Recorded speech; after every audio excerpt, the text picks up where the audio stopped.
We'll start in the UK again this week. So, lipstick on a gerbil story last week has resulted in Deputy Prime Minister Rayner resigning. Now, some people have said Angela Rayner stepped down because we made this our lipstick on a gerbil segment last week. Can't confirm or deny this, but what is true is that she has resigned as of September 5th after the UK Prime Minister's independent ethics advisor concluded that she breached the ministerial code by underpaying stamp duty on her $800,000 flat in Hove. Pounds, what? Pounds? Pounds, sorry, pounds. Yeah, like so even Canadian more dollar, money. it's like 1.9 million or something. Yeah, or $10 billion because the valuation is so poor. And then, of course, the Prime Minister had to respond with a mini shuffle. David Lammy moved to Deputy PM, Yvette Cooper to Foreign Secretary, Shamana Mahmood to Home Secretary, and Rayner also stepped down as Labour's Deputy Leader. Guys, why does this story matter, other than it shows how prescient we were last week? Well, okay, I mean, obviously Angela Rayner was, I don't know whether you this reference might be lost on you, but she was kind of supposed to be the John Prescott equivalent. John Prescott to Tony Blair, Angela Rayner is supposed to be the John Prescott to Keir Starmer. They're kind of like northern, working class, antidote to London lawyer Sir Keir, and, keeping the Labour Party has to be kept in balance. So, she's a big loss. And, but there's also rumours of not a great relationship between the two of them. So it is always better to have your enemies closer. That's why I do this podcast with you, Joseph. And rather than on the outside, pretty weak enemy, it's kind of like taking on Liechtenstein or something. The better to have them inside than out. So the party is now kind of out of balance. It was perceived very much to be a reshuffle of the right of the Labour Party. But I think the bigger thing, and perhaps Ollie will agree on this, it's just like, it's another example of it just seems the continuing chaos of British politics, right? Yeah, definitely. I think as well, all this working class stuff that was coming out a lot over the last week was just really winding people up.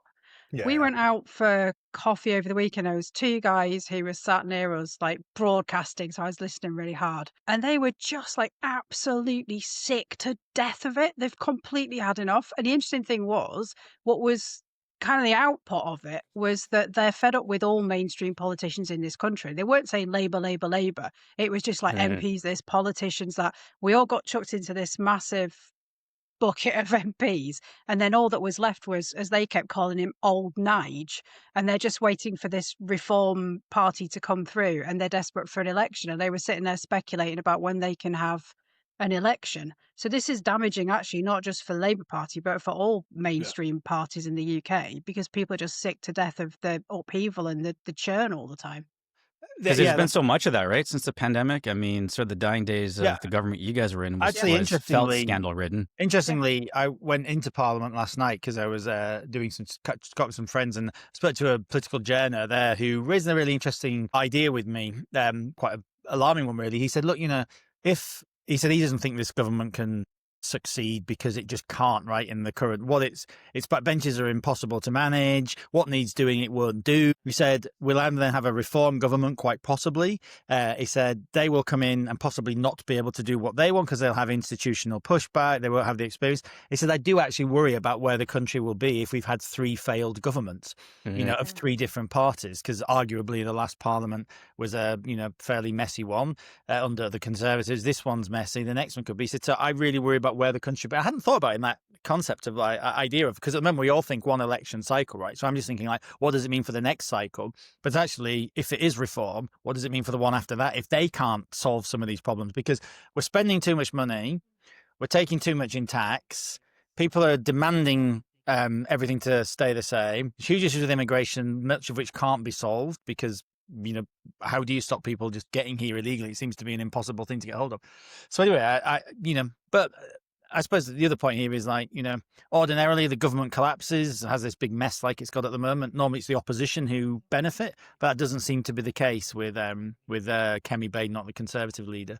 We don't seem, it's reform, as Holly said, it's reform who benefit from all of this disorder. Because reform at the moment, we're saying 2027 for the election, so let's wait and see. I don't know where they're getting their information, but that's what they reckoned. We'll see. I mean, they've got a big majority of the government's not going to collapse. The only time there'll be an election is when they choose to call it, right? And between now and the deadline for this parliament. But it's been very, very messy.